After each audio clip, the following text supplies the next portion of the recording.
Okay, I really am just waking up, but I was gonna film in this chicken coop because it was too wet out here. It's very misty, blah blah blah. But it's pretty dark and not dark, but cold. Cold is dark. You know what I mean.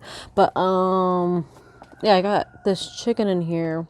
It is a chicken coop, so who's me to be mad at anything, but I was gonna do a podcast in the chicken coop, but this chicken will not stop talking, and it's just overwhelmingly loud.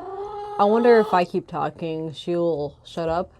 Maybe she will. She's getting red, which means that chickens are very stressed out when they're red. I also don't want to be pooped on, but they're kind of over there doing their thing. She's so cute. So I might stay. I might risk it. Let's see how it goes. I also hope they don't drink my coffee because I have not slept at all. And just one day. It's not that bad. I might do it. I might handle the chicken noise. Who knows? I'll just do it from here. I was gonna be like deep inside there with the cover and stuff, but I don't think that's working, and I don't think she wants that. She's so loud. I almost want to close the door, but the last time, they're still getting used to the coop, so the last time I closed the door, just making sure I don't have my address on the house, but the last time they were testing out this coop, because it's getting cold, so my chickens sleep in trees right now. We stole them from the neighbor. It's a long story. It's not that long. It basically, the chickens weren't happy with the home that they were at. I'm just gonna sit here, fuck it. It's not too wet, so it shouldn't be a big deal, but it might be a big deal, who knows. I also hope that my mic doesn't get covered by this blanket. But it is way too cold to just be sitting out here without a blanket, if you know what I mean. And this chicken's so loud. But I don't know, I kind of like it. I don't know if it's too annoying. The mic's closer to me than closer to her, so we'll see how it is. I have my quotes, I have my book out here. I'm ready to go.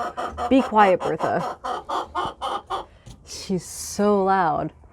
I think she's gonna knock over the camera when she gets down finally, because she doesn't know any other way to go outside, and I have all my shit at the front of this door. But that's my fault. Like, this is her world, not my world. I haven't gotten anywhere in the book just because I kind of want to get through these quotes. It's a good way to review what's been happening and prepare my way forward to the book, and just like.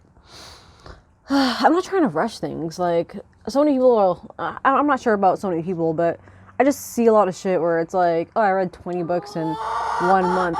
Shut the fuck up. Like a book a day, This is actually pretty funny. I like that I'm with someone because it's pretty early in the morning. Everyone wakes up at 9 a.m.-ish, so I'm a little alone. I should have got my whipped cream over here. Fucking shit. Give me a second. I'll have to readjust my mic when I get back. Fuck. I think I've gotten this brand. Super good. It's from Albertsons. Albertsons is the place to shop for any meat products because their sales are fucking lit. But hopefully this doesn't change the audio too much from the beginning. Not like you'll remember it too much side by side.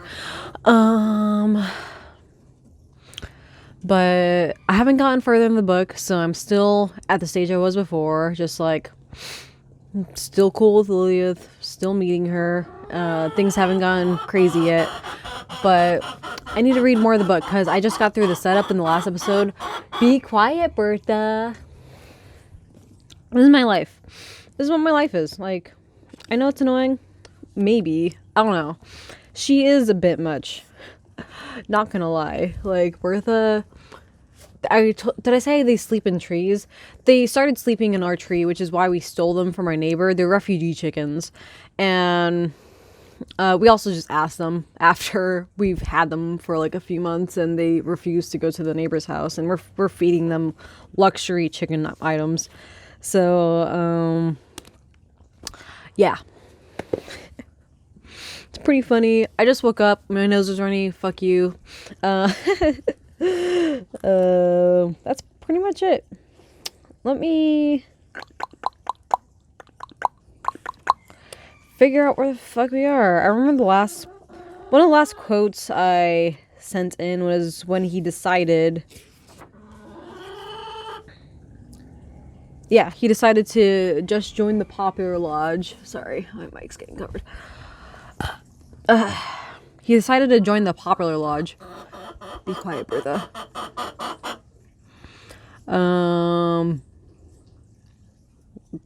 They've been really rowdy the past few days because it's been getting cold. But yeah, he just decided to join the popular lodge, which is the Asylum. He's getting a job there. He's getting interviewed for it, but I'm not going to go through like the whole story things. I'm just going to go through the quotes that have meant something to me because, you know, it's not a fucking synapses or whatever. But the last thing we quoted was, but on an inspiration of the moment, or was it all, after all, entirely of that moment? I explained that in the last fucking podcast. Fuck you for not knowing what I'm talking about. It's really funny. Man, I can't believe how intelligent people were in the 1960s in order to like write a book like this. I wouldn't be able to write a book like this. Not yet, at least. Maybe eventually after I read a while, but you know, my reading is not good. I feel like when they're talking about TV back in the day in the 1950s and they're like, that's gonna rot your brain out.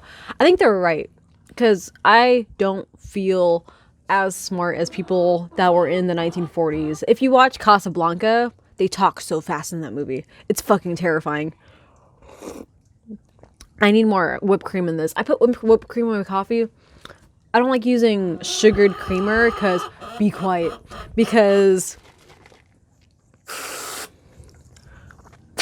I don't know, I feel like sugared liquid carries a lot more sugar than anything else. So, I don't know. I guess cream is a liquid, kind of. I see it more of like a gelatinous thing. But, you know, this is my first time having coffee in this cup, by the way. I usually use a lot smaller cup, so that whipped cream's a lot easier to grab with my mouth. Like, I'm kind of eating when I drink coffee, if you know what I mean. That's good. I think Bertha's calming down, but I think she's still gonna be fucking talking. Bertha's my chicken, by the way, if I haven't mentioned that. I'm also wearing the same outfit. It's been a few days. It's not clean. It has not been clean. I've just been wearing the exact same thing every single day. So, after he decides to go to the popular lounge, I like how he starts off this chapter. It's like a whole new act, because it was set up until he decided to go to the popular lounge and popular lodge. Okay. And yeah, so I like the beginning of this. Only just like, it's only a sentence, like page 89. Let me write this shit down, because, you know, I like doing stuff. Page 89. How far are we on? 9:07. Wow. I come now to what is properly, as I have said, the beginning of the story, the part of it which concerns Poplar Lodge, and which will be, if I have the strength and ability to set it down, a history of the strange transfiguration of the world and of my heart, which began when I first entered its grounds, and whose spell, in so transcribing it, I hope to break forever. For, although it is finished now, I do not know if, having heard such music, one is ever wholly free from it again. Is it unregenerate of me to make such an admission even now? I hope not. I hope I have become secure enough in honesty to confess that whatever else it may be that has driven me to set it down at all, it is partly this, at least. And if I were to undertake the task With any less candor, it would be useless to begin. And so that's just him saying, I want to be honest. I want to see what I did. I fucked a patient at this asylum, and it wasn't pretty. It wasn't pretty, apparently, and that's why he's writing it down. I like that he's saying that. I fucking love, like, not old people talk, but like old ways of talking. Like, it's so intelligent, so much vocabulary. I talk with buts. I barely learned how to speak in my 20s, and I'm barely 22, so that's not too far away. I haven't been 20 for very long. In my 20s, I've been 20 for 1 year, and then I turned 21. That's how it works.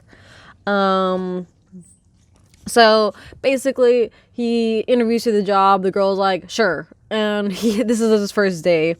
And the Popular Lodge, it's a kind of like this whole estate, this private estate. It's kind of like a country club, but with mental patients, if that makes sense. Because there's like a field house where the more well-developed asylum people, more functional, who basically live on their own, but they need like a little bit of a nudge. They live in their own little fraternity house, essentially. And yeah, so that's on the property of Popular Lodge. And then there's the main house. I forgot what it's called, actually. Maybe it's called the Lodge. Who knows? But it's 4 floors. First floor is staff. Second floor is high-functioning patients. So not as high-functioning as the field house patients, which was the fraternity house. But they're pretty better. They're functional. They have contact, which is they're able to talk and verbalize how they're feeling. But yeah, still mental patients, obviously. It's a mental asylum. So the second floor is high functioning asylum people. Third floor is low functioning, barely female patients, and fourth floor is third floor is the male, fourth floor is the female. Fourth floor is the worst for some reason, and he kind of describes why it's the worst, because it's female instead of male. And I really liked what he said. Maybe I should get a nice little description of how that fourth floor was.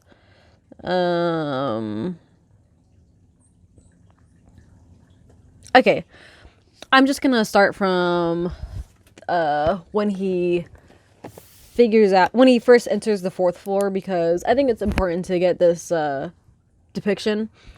And my quote is only a page away, and I don't know, I think it's important to give context. I think that's why he gives so much setup in his story, because it's kind of important to know why he not fell, but like maybe did fall. Like he fell in love, obviously. I haven't gone to the point where he fell in love yet, so I'm in the middle of this. It's really fun. It's fun kind of giving my little predictions on where I'm going, and I'll see how wrong I am at the end, I guess. Okay, so page 110. This is where we're at. I should probably start saying the pages that I'm quoting. Sorry. Okay. It would have been less harrowing, I think, if we had begun on the second floor and worked our way up through the progressive levels of disorder. But Beau took me directly to the fourth floor. I was prepared to be shocked, or repelled perhaps, or repelled perhaps, and was fiercely determined to survive my first impressions. However, forbidding they might be, so important it has become to me to succeed at this work, but the sight of it... Sorry. I just woke up. Actually, I don't think I slept, so I might suck at reading right now. But the sight of so much tormented, derelict humanity crowded together in such oppressive, desolate conditions, however necessary, without comfort, privacy, or a single grace to dignify their lives, is overwhelmingly sad. The floor is divided by a wide corridor running down its center, from which the patients' rooms, 5 on each side, open off. These rooms have no doors and are completely unfurnished except for a wooden bed and a locked wardrobe. Each has a single uncurtained window, barred with steel wire. At the end of the hall, the heavy metal doors of 2 isolation rooms, each with a small observation window at its top. Immediately beside the elevator door, there is a small cubicle which serves as office for the floor attendants, furnished with a desk, a drug cabinet, a steel sink, and a small gas burner. On either side of it are the grilled metal doors of 2 bathrooms. The south end of the corridor opens onto the wire-barred concrete porch, with which each floor is fitted. Concrete porch. Shh, Bertha, shh. Ooh, it's a little dusty right here. It's dewy. Sitting on their heels, crouching or wandering about these bleak surroundings were 8 or 10 woman patients, most of them quite young and many of them barefooted, with unkempt hair and torn, stained clothing. Sounds like me. One girl ran softly on her toes in little darting steps, humming to herself and picking daintily at a rip in her dress. Another with tangled black hair. Look at my hair. I guess it's not tangled, but I definitely haven't brushed it. And, I washed it, but I'm putting on this cream, and I'm taking a bath every night, so it's so greasy. Sorry. One girl ran softly on her toe. Wait. Most of them quite young, and many of them barefooted, with unkempt and torn, stained clothing. One girl ran softly on her toes in little darting steps, humming to herself and picking daintily at a rip in her dress. Another with tangled black hair leaned against the wall, beating it hopelessly, spasmodically, with her palm while she sobbed with despair. A young woman whose face I could not see sat on the floor, staring down into her lap, her forehead resting on her knees, completely motionless for the whole time we were there. A stout, sly-looking woman of 30, with a flushed and haughty face, spit at us and smiled sardonically. From within the rooms came the sounds of quiet moaning, excited chatter, or sudden hysterical laughter. The whole floor was permeated with a faint, sour smell of sweat and urine, like that of a locker room. Spaced here and there along the walls of the corridor were white-coated attendants, watchful and impassive. They lifted their hands sometimes to disengage gently the fingers of patients who wandered close to them and clutched at their clothing, peering and giggling. Bo introduced me to the nurse. Okay, I think that's good. Blah, blah, blah. I met this person. It's not describing. Blah, blah, blah, blah, blah. She turned to be...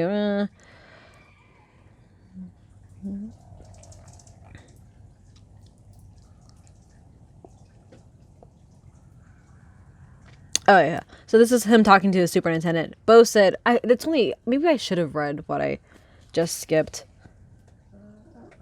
Fuck that. I don't want to read that. I like dialogue.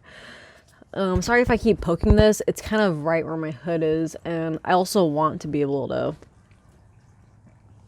cover myself. It's cold out here.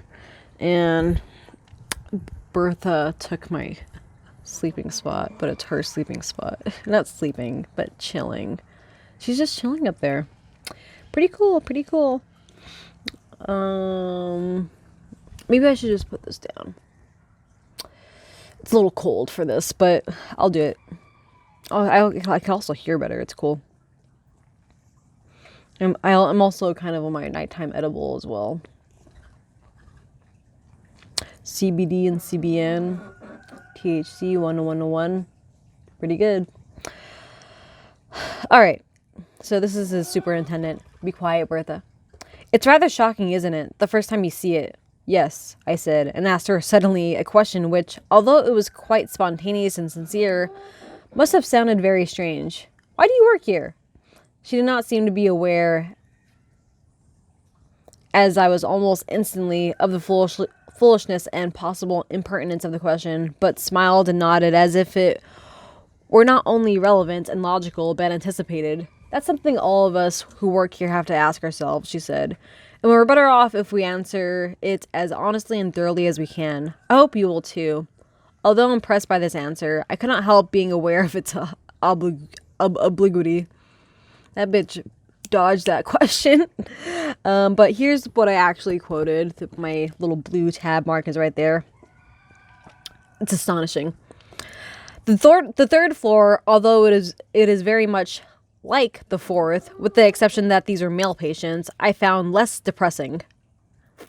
Perhaps this is because I was better prepared for what I would see there, but I don't think this is the entire reason. It seems to me that insanity is much less disturbing. I'm not sure here of the exact word that I want to use. Less sinister, perhaps, in a man than in a woman. It may be that violence is more compatible with masculine nature, or that derangement is manifested in less subtle, less elaborate ways in men. There was something eerie, something witch-like and profound about those women above that I cannot forget, in which I did not feel... There's a chicken coming. I'm taking my coffee before it takes me. Second chicken here. She's quiet, so she's not going to be as loud. Bertha's the loud one. Of course, she's the one that stays in here. But you might hear her flying, and you might get toppled over. Sorry, it's in the middle of my quote. It may be that violence is more compatible with the masculine nature, or that derangement is manifested in less subtle, less elaborate ways in men. There was something eerie, something witch-like and profound about those women above that I cannot forget, in which I did not feel about the men. I had the impression that the strangeness, the faint alarm they made me feel, was invoked not by the loss of their powers, but by their added powers. Isn't that fucking fantastic? Perhaps this has something to do with my attitude toward women, which has never been very real. The line which follows, it's bracketed here. The line which follows has been blacked out vigorously with ink, but I remember it imperishably. I kept thinking about Mother. That's how I feel. I fucking have no experience with having a normal relationship with a female role at all, because I didn't have a mother. This guy is so cool. They really want to chill here, but I'll let them. It's their house after all. I'm on their territory. I just hope I don't fucking get shit in my coffee. Literal shit, like chicken shit. Be quiet. Be quiet. You don't need to say that much things to her. But I fucking love that quote.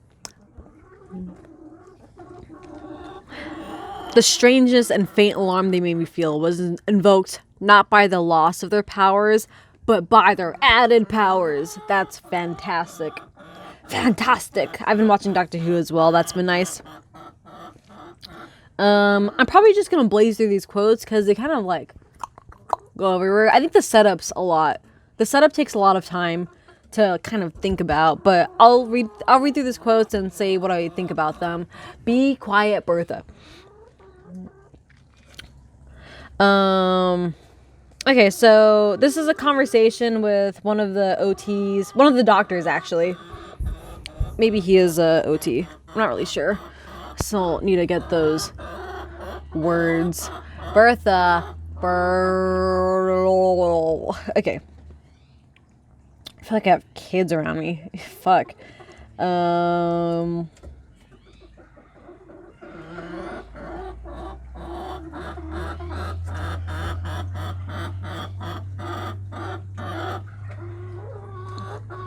Okay, I'm gonna start from here because I don't entirely remember this conversation. I'm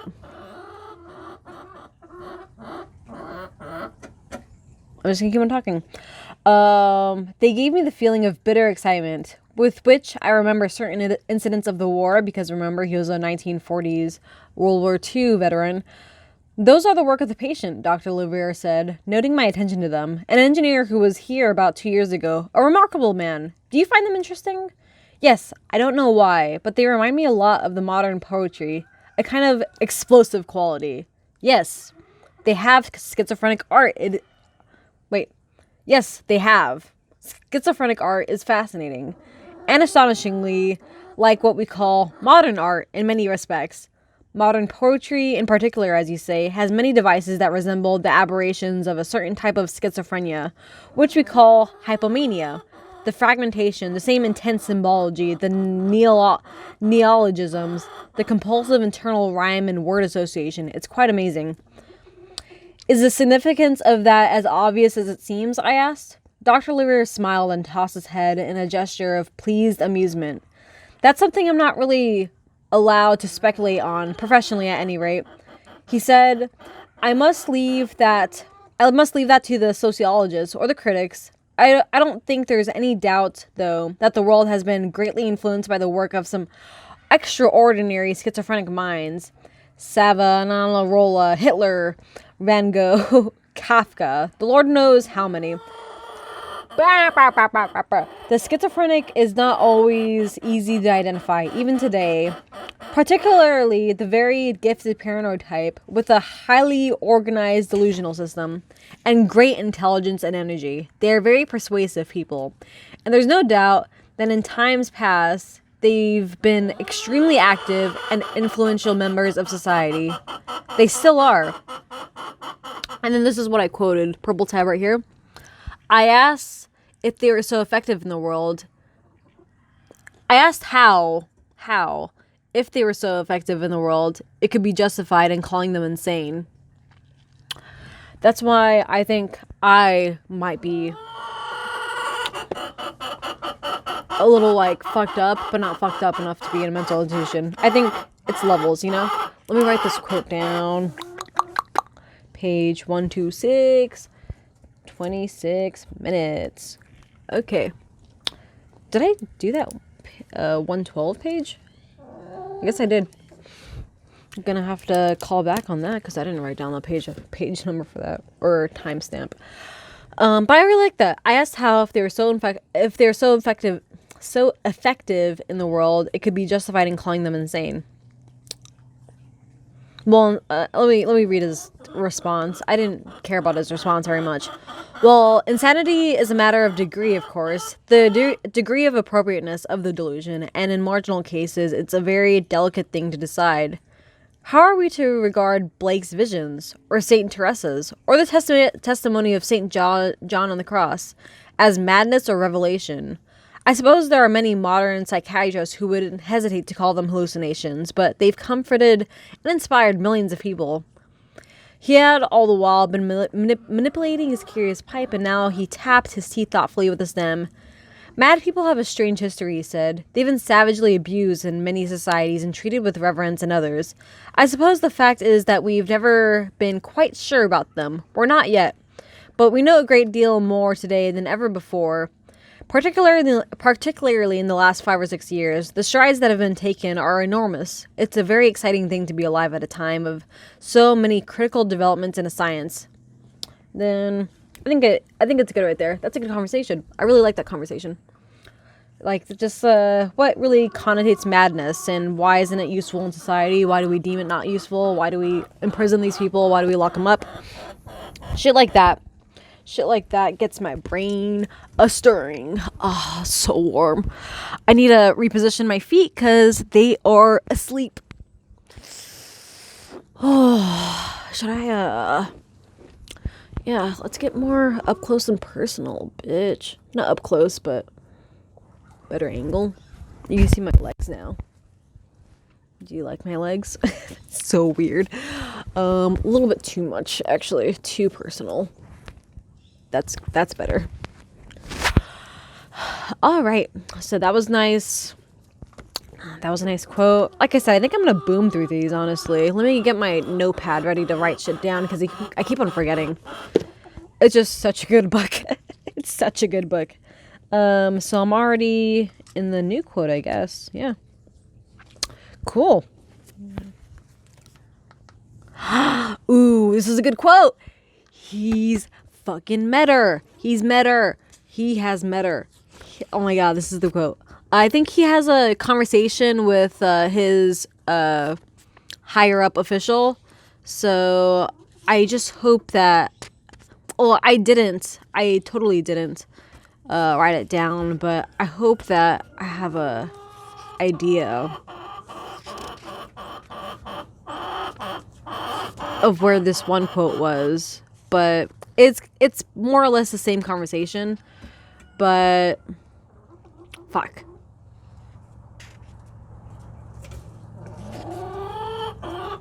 Okay, I don't know where it is. I feel bad about it, but maybe I'll find it later. Maybe I'll show you later. But there's this one page that was really cool, but I've completely lost it. So let's just meet. Let's fucking meet her. Isn't it fun to meet Lilith? Isn't this so fun? We're on page 144. This is the first conversation he's had with her. I mean, be quiet, Bertha. Don't peck, Bertha Betsy. They're so rowdy right now. Specifically Bertha. Bertha's the loudest chicken I have. We only have 2 chickens. But this is such a good quote. This is such a good quote. Let me get a drink of coffee.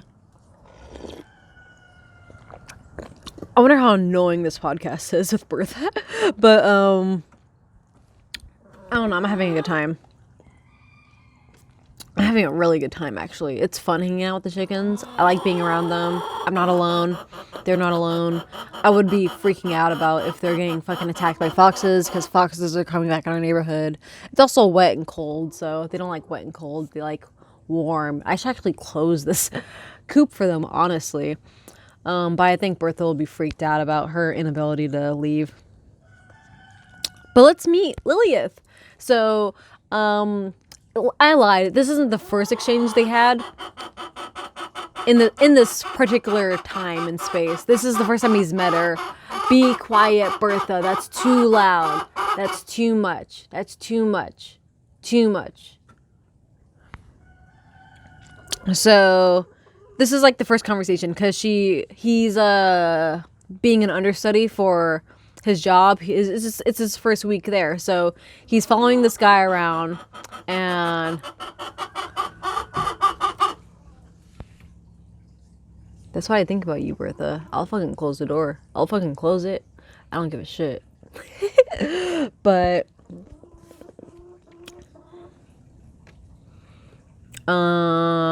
yeah. Let me shh. I might take this shit over here.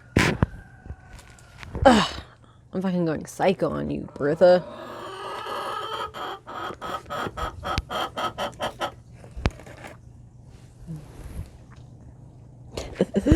Oh, this is really bad. This is a really bad angle. But I'm just gonna close this because Bertha's getting a little bit out of hand. Shh. Shh. It's okay, chickens. They have the chicken coop door still, so I'm not locking them in there. I think Bertha will probably freak out, so if you start hearing babak babak, that's her fucking freaking out. But isn't it so much quieter now? She was getting a little bit too much, if you know what I mean. But I'm out here, and it's good.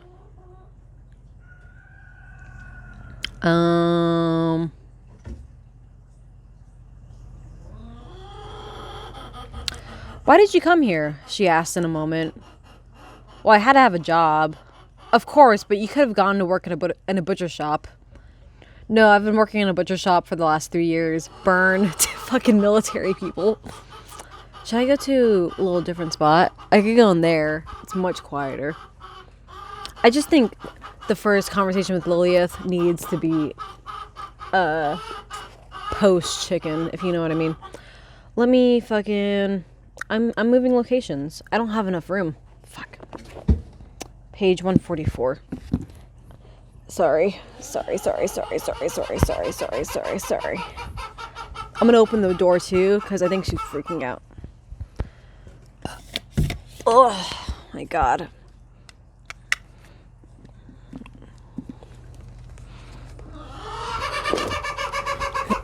I have 2 friends who are moms. And I'm pretty sure they deal with worse stuff than this, so... You're okay, Bertha. I just closed the door. It's okay, guys. I'm fucking leaving your asses, though. I'm dragging this fucking shit. I'm spilling coffee all over me. This is a bad angle. Oh my god. Okay.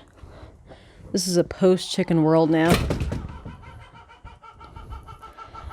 She's being so loud. So aggressive.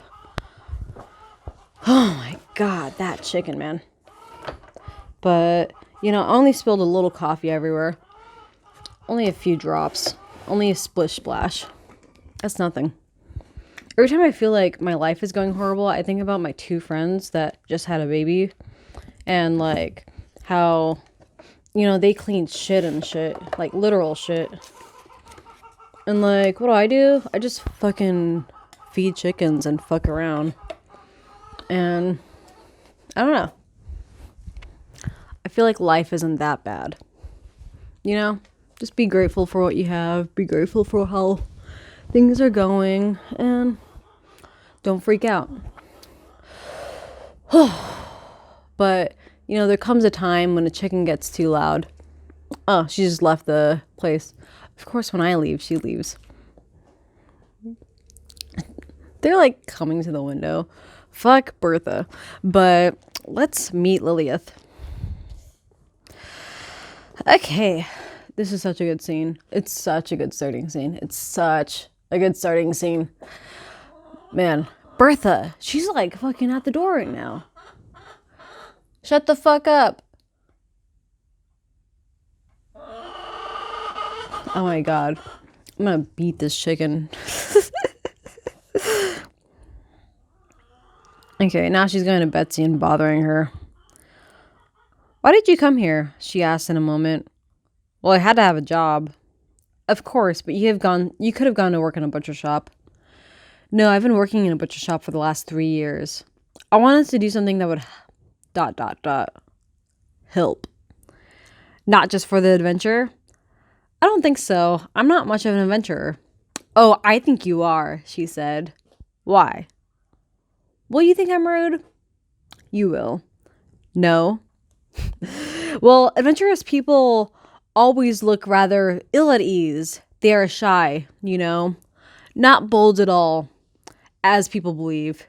They go stumbling about the world, being scolded, breaking things, always looking for a place where they will feel they belong. They have that crooked look. That crooked look? Yes, of not matching anything. Other people are sort of smooth down looking, you know? They get worn away by life until they fit. But really adventurous people never do. They're full of points and angles that stick out everywhere. They have that crooked look. That terrible uniqueness. The quality of her voice changed as she spoke this last phrase, as if the effort of discovering and pronouncing it has suddenly solemnized her thought. She sat watching my hands for a moment in reverie. Their hands, for example, don't seem to fit anything in the world. Not a plow handle, or a keyboard, or a sword. Nothing that we know. She made a slight oppressed movement of her head. And when they are dead, they lie so empty, as if they had never held the things they yearn for. Never in all of their life. As if they begged to hold it, even for an instant, even in death. I had taken, I must confess, an immodest pleasure in her obvious, if indirect, attention to myself, and in what I was pleased to consider the cunning of her reference to my breaking things. But seeing suddenly the austerity of her eyes, I felt myself, I am aware of the absurdity of the word, betrayed. Betrayed and inexplicably repelled by her aspect. Still staring at my hands, she turned her own over in her lap, so curling the fingers upward slightly in a strengthless, gripping attitude to illustrate the image she had spoken. A golden apple, or a scroll of fire, or the breast of some impossible girl that they could never touch. Sassy, sassy, sassy. I folded my hands involuntarily in a quaint, fastidious way, as if to disassociate them from any such desire, asking, "Have you known many such adventurers?" She lifted her face to me wearily. No, there are not many. I love this. I love it so much. It's how I feel exactly.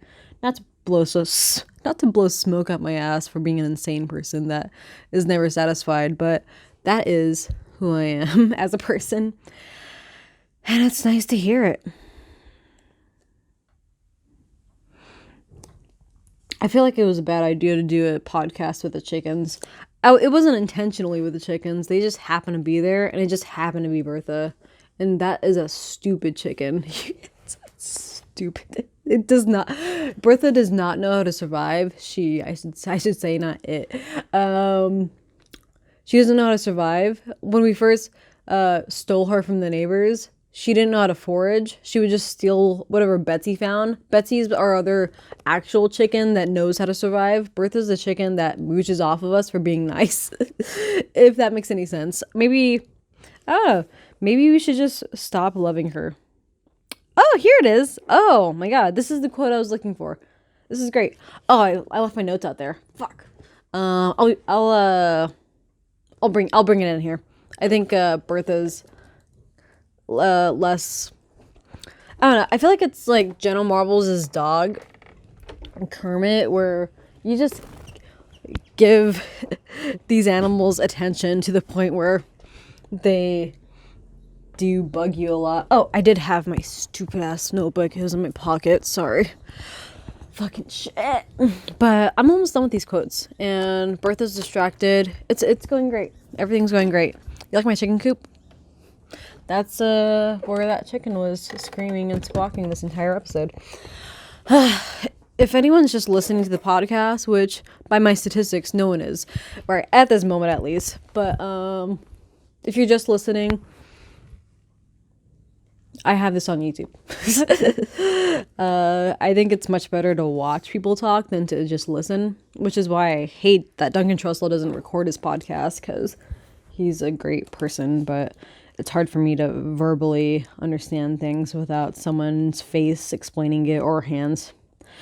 All right, let's go with this quote. Page 154. Let's write this shit down. Page 154.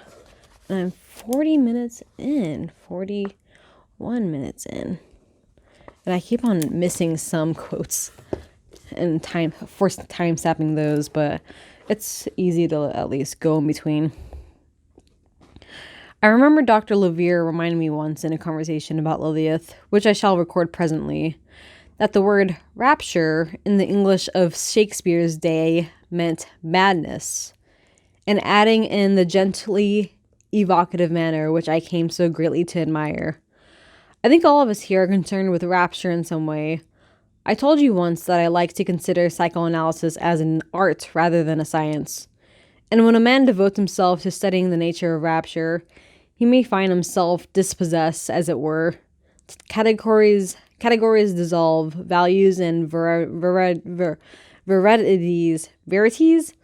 reverse themselves. Things he reaches out to touch for comfort or guidance startle and sometimes sicken him with their unfamiliarity. It is a thing we are all aware of in this profession.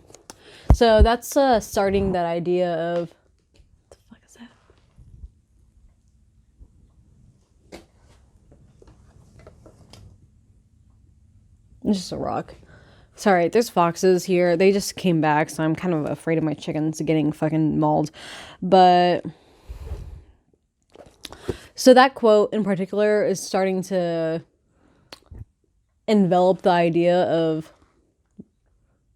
that innocence corrupted by madness. I think it's by madness. The theme of the book is innocence corrupted, which is beautiful. And I think that's a hint. First of all, the other quote from whatever their name was. Maybe it was Dr. Levere again. I think it was Dr. Levere. But the other quote where it was saying, well, if they're so special, why do we lock them up? That was starting to like touch on that idea of innocence corrupted, because he's starting to see the value in these mental patients and starting to see himself. I think it's really starting to see himself in these mental patients, and I think that's beautiful. Like, I don't know why it's beautiful. I've been really enamored by mental institutions for a while now. I think for my entire life, honestly. So it's nice reading this shit. It's really refreshing reading this, because it's someone that shares my ideals, and probably I don't know how much of this is out of personal experience. Yeah, it's a fictional book, possibly. But I wonder how much of it is true to who he is as a person. So there's this one kid in the field house. He was in field house when Vincent, the main character, met him, but he slowly degenerated. Not slowly, but he's been degenerating for a while now because he's gained an obsession over Lilith. So there's a little love triangle thing going. Warren likes Lilith.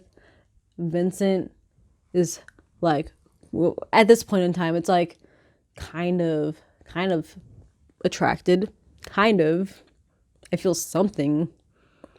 I don't know. I feel some sort of connection to this girl. That's kind of where he's at with Lilith right now. And Warren's like hopelessly devoted to her. He kind of stands outside of her window when she plays her flute. I think that's romantic in a way, but it's also kind of like, fucking creepy ass guy, get away from me.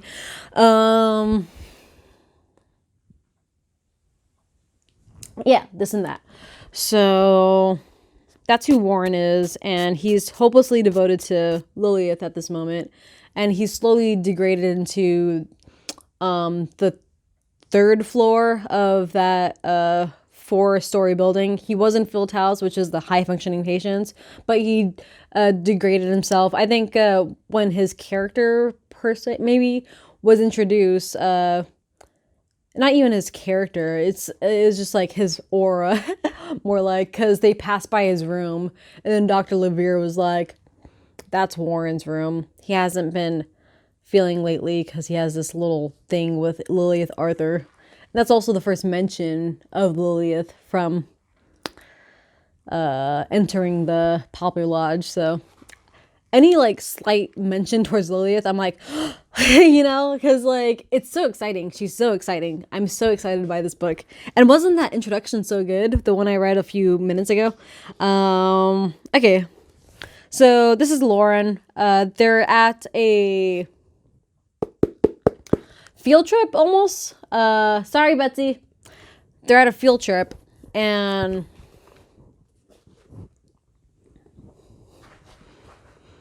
Lilith was not going to go at the start. She was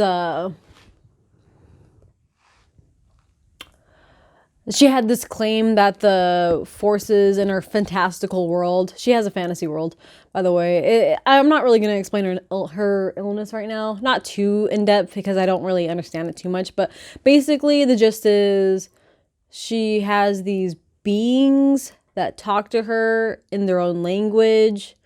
And at this day and time, they told Lilith that you can't go to this field trip or you're going to get punished. Something like that. So she has like this kind of fantastical, almost demon-like, but more like entity-like. Like they seem to be good entities. And I don't know, the more that I listen to people that take DMT and ayahuasca, I'm like, how much of this is true? Is this like a natural state of psychosis that allows you to see this other dimension that you could only get through a psychedelic experience if your brain wasn't wired in this certain fantastical way? I'm kind of exploring that topic in my head right now. It's kind of awesome and amazing to explore because like the possibilities of psychosis not being psychosis is awesome. I don't know if anyone else feels that way, but I really like that idea. So this is Warren. He loves Lilith, and I think Vincent is starting to also get attached to Lilith a little bit, but this is his first occurrence with her after that first conversation. So this is his first time hanging out with her. So he's in charge of both Lilith and Warren. It's just him. He's taken Lilith to this because the staff at the Poplar Lodge was like, can you please like convince Lilith to go to this field trip because she's not going and she hasn't been out in months, and we would really like her to get associated with the regular real world instead of just in her drama fantasy in her room. Like she's just been trapped in her room for a while. So can you get her outside? And the conditions of that was she could paint, she doesn't have to talk to anyone, and she's free to do whatever she wants, basically. Not whatever she wants, but they give her a lot of leniency, and they really negotiated for her to go outside with them. So this is that first occurrence, not first occurrence, but this is them out on a boulder. It's kind of a risque location. It's 10 yards away from a cliff. It's fucking crazy. It's 10 yards away from a cliff, and Vincent's like, this might not be the best location, but I don't know, she chose this location, so I'm not gonna say anything. And let's just fucking do it. She's inspired. Let's let her paint. And it's with Warren, the kid that's in love with Lilith, and Vincent and Lilith, obviously. So 3 people in this little situation right now. And Warren's just fucking talking her up. He's like, so blah blah blah blah blah blah blah blah blah blah. Like, that's him right now. And I think I'm going to drop this cover on the floor. It's a little dirty in here, actually. Nope, fuck that shit. I'm not dropping this on the floor. There's like construction going on in this in this household in general. So there's just construction shit laying everywhere. There's also fuck. Okay, I'm just gonna drop it on this construction shit because it's hot. It's getting hotter and less cold. I'm not sitting down. I'm kind of standing up and feeling good in this garage. And I think I might do podcasts from here a little bit more often. Not in the middle of the day, because everyone's here at the middle of the day, but maybe at the start of the day and at the end of the day. Who knows? But let's get my hair over my ears. Now I look bald. I need to cut my hair. I fucking hate my hair this long. This is Warren talking. I should like to be able to paint, he said, or to do anything of that kind. I've always had a great love of the arts. When I look at a painting or listen to music, I'm very moved. I understand them, but I can't do them myself. The reason why I highlighted this, there's more to this, obviously, but I'm stopping right now to talk about this, is because right now in my current state of life, or maybe just like a few years ago when I dropped out of college, is that I feel like I'm more at that Warren stage of life where I'm barely letting myself be creative and enjoy the fantasies of the world, per se, and then the pleasures of the world, more like it. And oh, now there's little birds coming and eating the feeder because I was scaring them before, but it's scary in this garage. I have been a logical thinker my entire life. I've been a math geek, basically. Math geek, playing video games, watching TV. That's my life. That's been my life for a while. But the past 2 years, I've been delving into painting, music creation, art. Art is painting. I don't know why I said that. But just art in general. Like, cool ideas, too. Like, spirituality, tarot cards.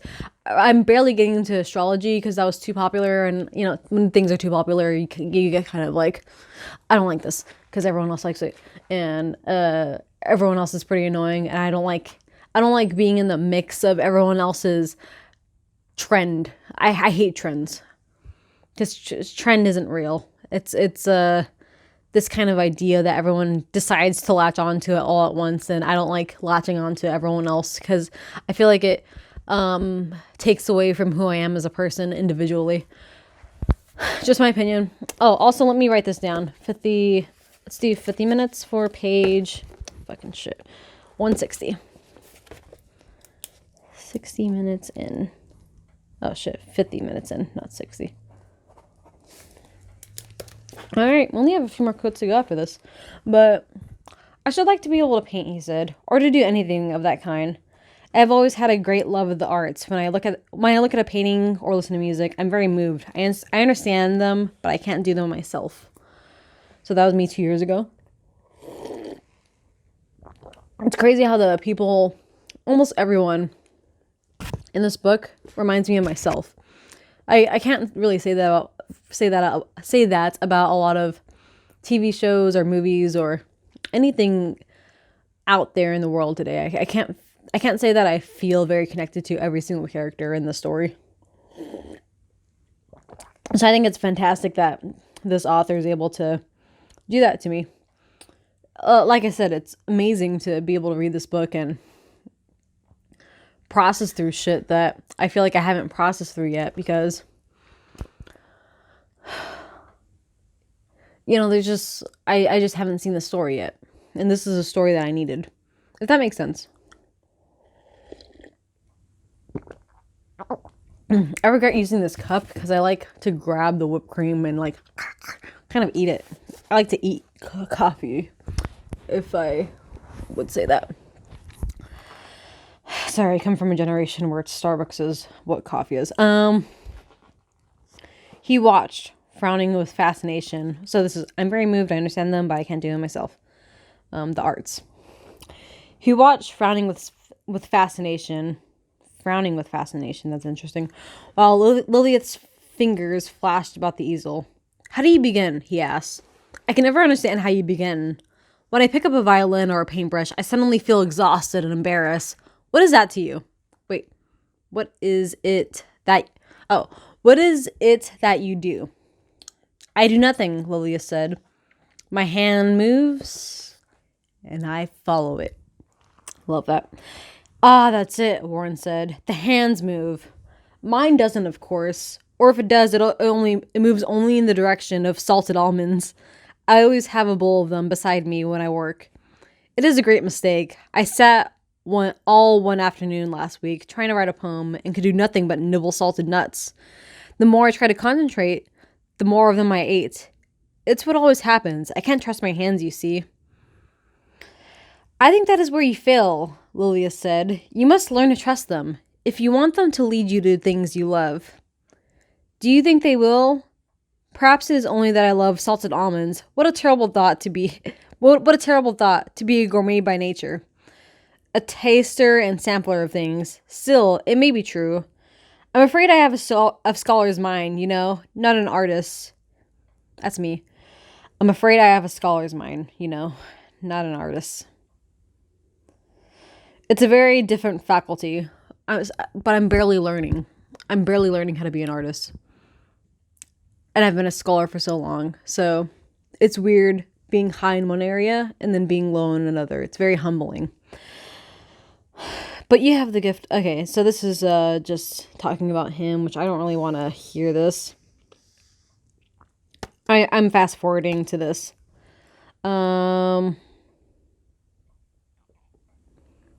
Maybe I should read that. So she has her own language by the people that taught it to her, and he Warren, not the main character, the asylum patient. Warren, he's actually pretty intelligent himself. Like he said, he's a scholar. He knows a lot of languages. He is whatever lingual, and he's actually interested in her language. Yeah, let me just read there. I'm just going to go where I was. Okay. I'm afraid I have a scholar's mind, not an artist. It's a very different faculty. But you have the gift of tongues. That's a great gift. Oh, it's nothing compared to yours. I've studied them. Yes, I know the grammar, but you've invented one on your own. That is the greatest gift. I did not invent it, Lilith said, turning toward him with a fiercely solemn look. It was taught to me. I learned it. Just as you do. How? Warren said. Who have you learned it from? Do you mean it's a spoken language? Yes, it is spoken by my people. Really? And you actually hear them then? You hear them speaking it? I would love to hear it too. I'm fascinated by languages. Do you think they would speak to me? She watched him studiously for a moment, seeming to search his face for signs of mockery. But there was nothing to be seen in it but guileless eagerness. I don't know what that means, guileless. Perhaps, she said, but it's very difficult to learn to hear them. It was many years before they would reveal themselves to me. I'm sure I could learn it, Warren said. I learned very quickly, I learned to speak Hungarian in less than a month. Perhaps you would teach me. He clasped his knees in his hands, leaning forward with excitement. No, I wouldn't be allowed to teach you, unless it was approved. It's a language that very few are permitted to speak. But what would I have to do? He asked. So this is what I actually quoted in this bookmark tab, page 161. But what would I have to do? He asked. I'm sure I could persuade them. Should I? Yeah, might as well. 59 minutes. Sorry, taking notes. Okay. But what would I have to do, he asked. I'm sure I could persuade them. She lifted her brush and clenched the tip of it lightly between her teeth, staring softly at the ground. You would have to demonstrate great courage, she said, and a great capacity for joy. But I have, he cried. There are so many things that I take joy in. I have a very exuberant nature. Perhaps you haven't noticed it, but I'm not very brave. I admit I'm not very brave. I'm afraid of all sorts of things. Cuts and bruises, sudden changes of temperature, for example. I catch cold very easily, you know. I've never been very physically strong. God, I need water.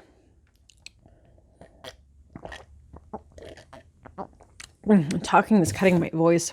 You know, I barely talk in the real world, so doing these podcasts are a bit much. It's why I convey my words so poorly. I need to get a little bit better, but let me drink some more of this.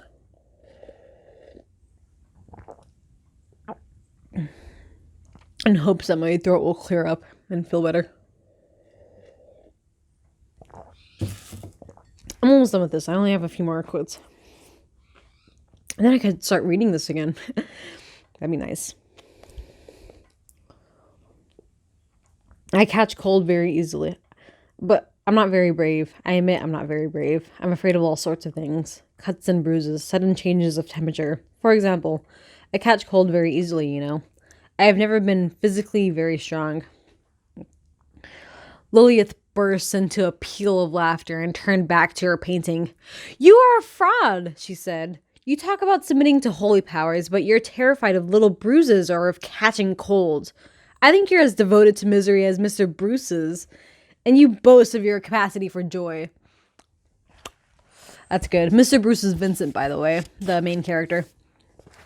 But I have it, Warren cried. You don't understand me. I have. Eat these, then. She turned suddenly, plunging her hand into her pocket and flinging a handful of the scarlet berries towards him. They bounced and rolled in the gray rock, settling in the crevices where they lay glittering like little beads. I lunged forward involuntarily in the beginning of the gesture to clutch his hand if he should reach for them. But I saw there was no need. He stared at the red berries with a sudden look of fright, drawing his hand inward against his breast and recoiling from them humbly.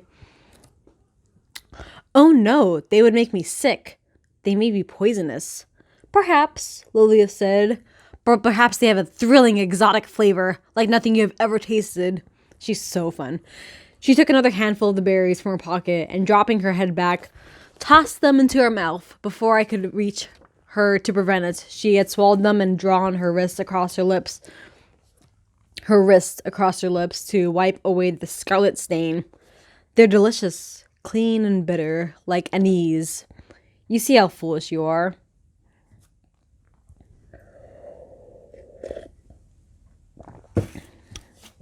That's delicious.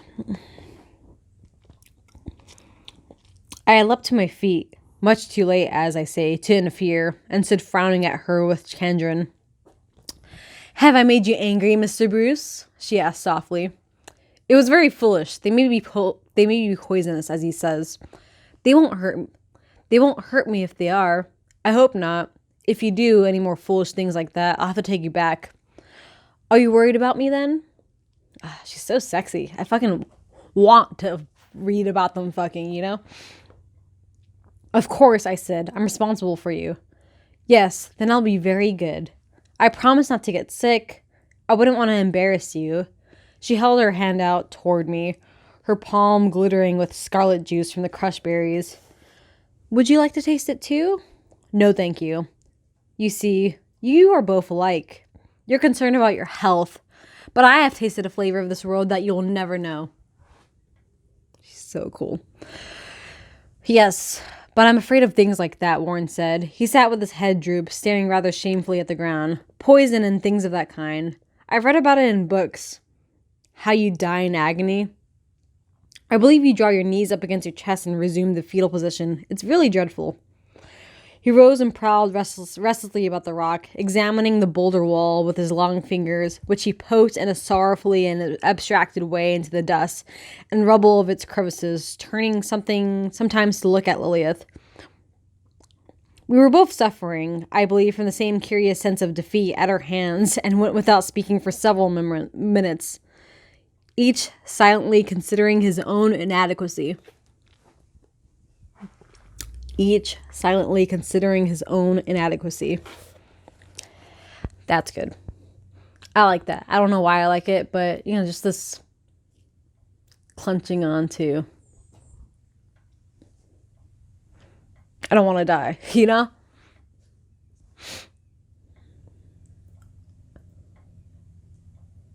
I don't know how it feels to be that free, to be Lilith, I feel like what Mr. Bruce and Warren feel like. I feel like I need to protect every single thing about myself. But she's so open and free, and she follows her hands and allows them to let them guide her. And I want to be like that. I don't know what it says about me to be inspired by the story of a patient from a mental asylum, but I like it a lot. Okay, so this is a small quote. I just liked it. It's not much, but let me write it down. Page 180, and we are 1 hour and 6 minutes in. Fuck boys. This is gonna be quick. So this is his least favorite coworker. And it's one little sentence. So he's one of those people who promote their self-esteem not by honest constructive achievements of their own, however modest they may be, but by criticizing and destroying the achievements of others. It has sometimes occurred to me that this is the only absolute form of evil there is. Too harsh a judgment perhaps, but there's certainly something wrong with that boy. I would hate to be in debt to him. Fuck people who destroy instead of create. Fuck people who tear shit down. Fuck people that judge other people's works and criticize it. I think I'm that person sometimes, but I'm trying to create shit. I'm trying to do my stuff. Like, I'm not trying to tear someone down. If I do have something negative to say about it, I have a reason I have a constructive criticism. I have like something to bring to the table. I'm not saying that's shit and I don't say anything else. I say that's shit because of this and you can make it better like this. Like, fuck people that are just like, fuck you, this shit's dumb. I don't know why it's dumb, but it's dumb. I hate people like that. So, just quick rant.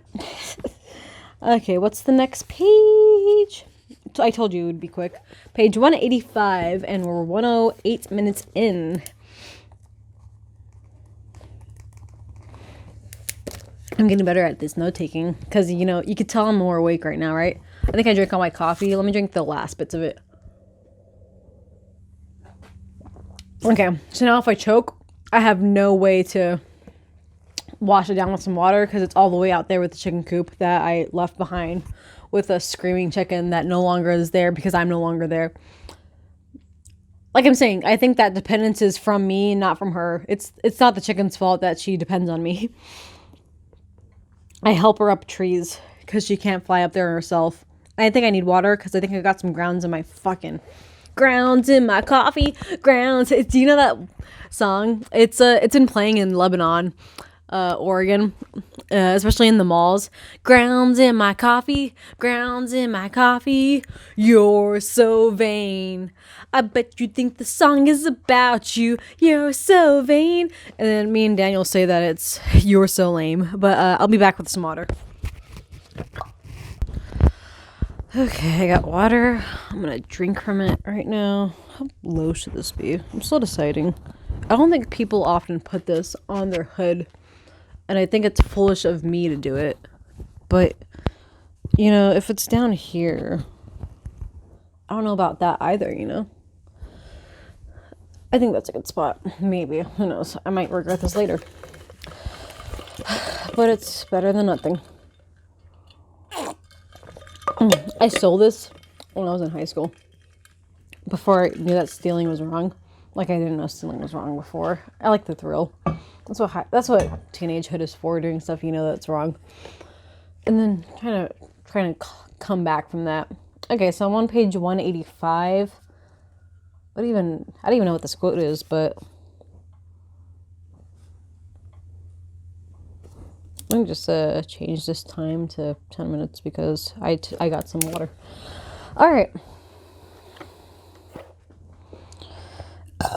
I don't even know what this is about, so I'm not even going to set you up. Oh, wait, I do know. Oh, yeah, it's about selective inattention. It's basically when a mental patient chooses not to hear a word or chooses not to remember something accurately because it's too overwhelming for them. Kind of like how all the victim mindsets are nowadays, but, you know, in a more amplified sense, so to speak. Like, it's not as bad as them, or they're not as bad as them. You could decide which they is they, you know, which they is they and which them is them. But they're not as bad as how they do it. If that makes sense. I don't know. But a selective inattention. His subject was selective inattention, a fascinating device by which the mentally ill, and sometimes normal people as well, apparently fail to hear or observe things that would be painful, inconvenient, or too strongly challenging to them. That's what I call a bitch. I don't know. But should I just read the rest of this? Ordinarily, this is an eliminative process. I don't want to read this. I'm just going to see his reaction to it. Oh, wait. No, let's hear this. But in the other, there is no conscious adjustment to reality and no concern for the plausibility of one's disbelief in it. Although the fact is registered by the senses, the mind blankly refuses to recognize it. Plunging its head into the sand, or rather into a pile of alternate distractions like an ostrich, as Dr. Newman put it. It is a kind of instantaneous amnesia. Pretty interesting. So I think it happens. I would read this, but there's a lot of fucking big words, and I think I'm being a pussy by not reading it. Should I just do it? I don't want to do it. I don't want to read this. Okay. I'll read this part instead.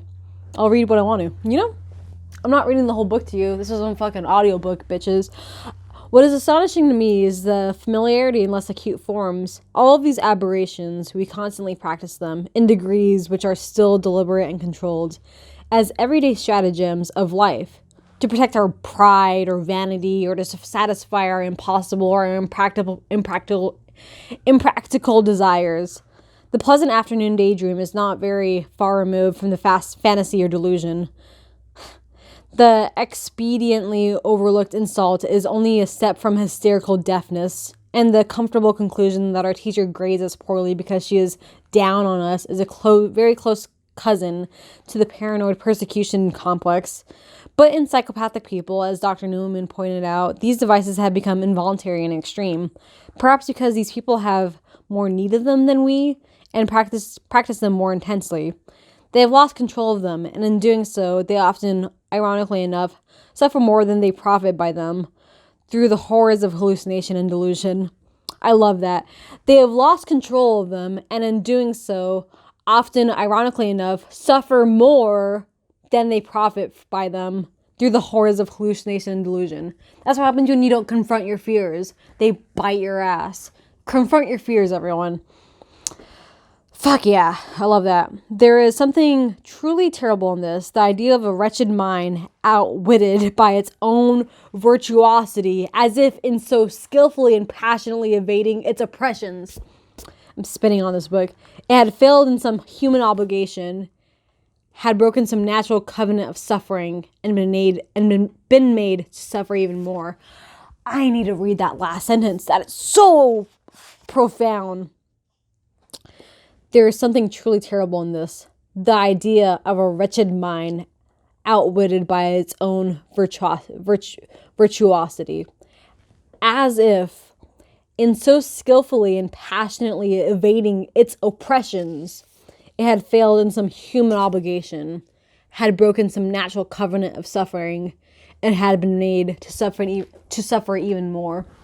That's the whole thing. That's the whole discipline thing. Sorry, I'm choking.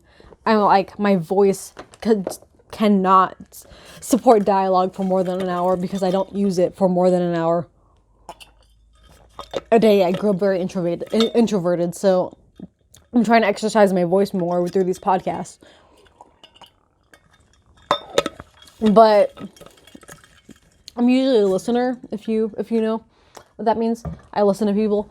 But aside from that, isn't that so profound? That's everything that everyone teaches nowadays. By everyone, I mean everyone on a podcast, because that's all I watch. Like Jordan Peterson, Joe Rogan, Jocko Willink, David Goggins. Life is suffering, and you need to go towards the suffering instead of towards comfort. Because if you go towards comfort, you fucking suffer more because you're not taking on the challenges of life, and everything's too overwhelming for you because you're not doing anything.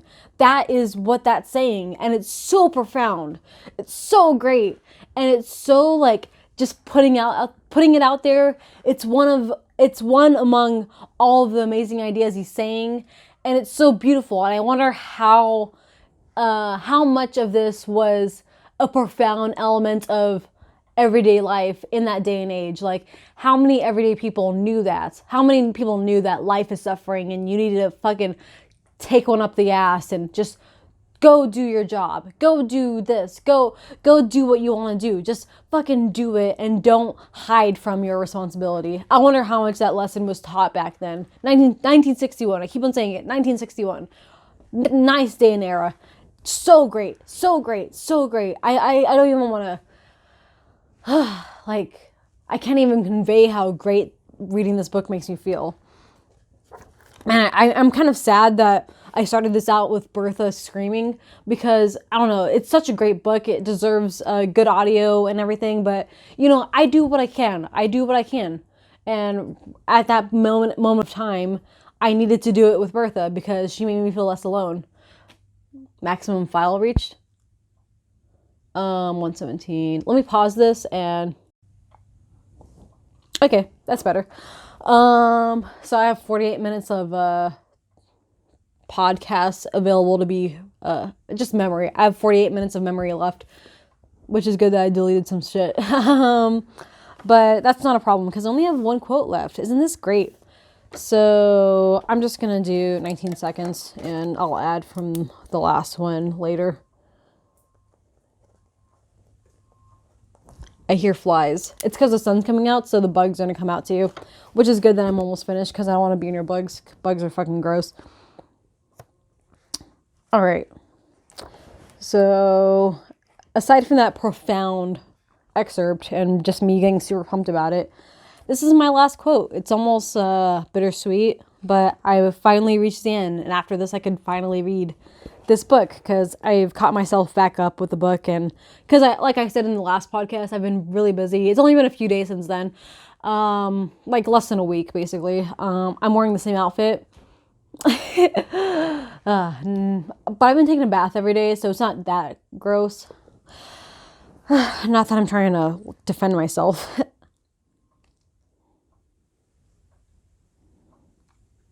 Oh, this is just a small quote too. This is the end of it. We're getting close to the end. This is him talking to Mrs. Megan, which is some gay chick that deluded herself into thinking that she was adopted because her parents really didn't like that she was gay. They were Christians, and she kind of deluded herself to understanding that her parents are actually her adopted parents. Like, they adopted her, that they're not her real family, so they don't really love her. So it's just this weird delusion of my parents didn't love me, so therefore they're not my parents. Just this weird understanding. So that's her, and she's a little bit intelligent. She reads books, which is something I want to do. I want to be a person that reads books. I'm reading a book right now.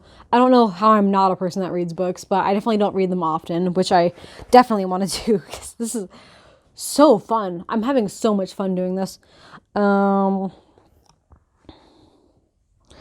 After several minutes, she turned to me and said, "I hope you understand. It is just that these are very unusual moments which, in spite of their rarity, are constantly being interfered with out of policy, indifference, expedience, or some equally callous practical reason. It is extraordinary that beauty can exist at all when there is so much determined opposition to it. Do you like music?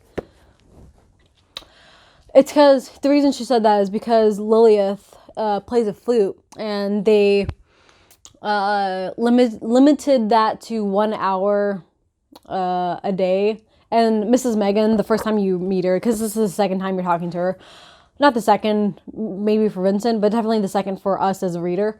The first time she was like mesmerized by Lilith playing the flute, and she was with Vincent playing cards, and she said something like, I heard you limited the amount of time she could play. Monstrous. And they're like, I think this is when he was an understudy under Bob, which is the person he was understudying with, was like, well, some patients didn't want to hear it. And she was like, monstrous. And basically just for the reasons she said right now. I think I'm going to reread this because it's really nice. And it's just a nice way to end this podcast. It's actually perfect, you know? Like, just that sentence. It is extraordinary that beauty can exist at all when there is so much determined opposition to it. I keep on saying this, but this is another thing I feel in this day and age where everyone's trying to make art, and all these kind of woke activists are trying to say, fuck you, this is offensive, take it down. And some things are just so beautiful, it shouldn't be taken down. No matter what it is, whether it's comedy or a book or just words or thoughts, like especially meaningful thoughts. I feel like that's been under fire. I want to say recently, but more like, I don't know. It's just been under fire. And I hope that art is more respected and art can be received better. All right, I think that's it. It's getting close to when everyone wakes up, so I don't want to be caught here with the camera. Not a camera, just my phone. I'm just talking to my phone. But there aren't any foxes. I don't think they're going to come out, so I feel a little good about that. I would have just been tossing and turning in bed, so I'm glad I could do this instead. Thanks for watching this. If you did, I'm sorry about Bertha in the beginning. I'm really sorry. I think I won't do that again, but maybe I will. I just hope that it didn't devalue the conversation, because I just want to relay how great of a book this is and how much it's been helping me with processing who I am as a person right now, how I've been in life. And it's just amazing and profound. Let me read that last quote again. It's really good. I hope you understand. It is just that these are very unusual moments, which, in spite of their rarity, are constantly being interfered with out of policy, indifference, expedience, or some equally callous practical reason. It is extraordinary that beauty can exist at all when there is so much determined opposition to it. Do you like music? It's just so heavy. That quote is so heavy. It almost breaks my heart how heavy that quote is.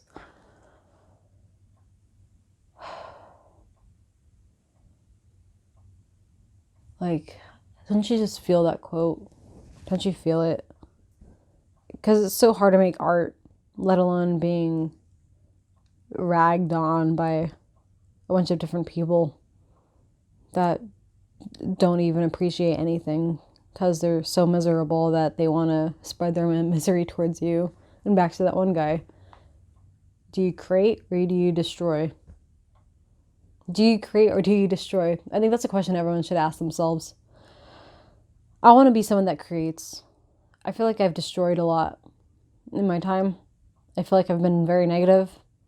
I feel like I've been very rude to people that didn't deserve to be treated the way I treated them, especially in college, because I was miserable in college. I wasn't doing what I needed to do, which is, I think this is what I need to do. Maybe. For now, at least. And I hope someone gets something out of this. please tell me if you get something out of this. I get a lot of good feelings trying to make this. I hope the audio is good. I'm really trying to get audio equipment. Whoever wants to give me $400. It's really 618, but 400 is like really a good number for me to have. Just in general. I would love to have $400 right now. I think everyone would, but whoever wants to give me money, go ahead. I would love money. I'm trying to do a lot of stuff. I'm trying to raise myself to a position where I deserve money. Not just from working, but I don't know. Creating shit. Let me see if creating stuff actually gets me somewhere. I have a lot of inspiration to do stuff, and I hope I see it through. So, see you guys later. I hope you liked this. I hope I talked well enough. I hoped Bertha wasn't annoying. I hope a lot of things. I hope you have a good day. I hope I have a good day. I really hope I have a good day. I care about my good day more than I care about your good day, but also, I hope you have a good day. Yes. Hello. Goodbye. I also want to say how, like, much this book is just appreciating art. And you have to remember that writing a book is art. And I think a lot of the excerpts in this are kind of just describing that art-making quality to life. And that's where I am right now in my life, is trying to appreciate art more. So it's really something. It's really something, you know? Okay, I'm done.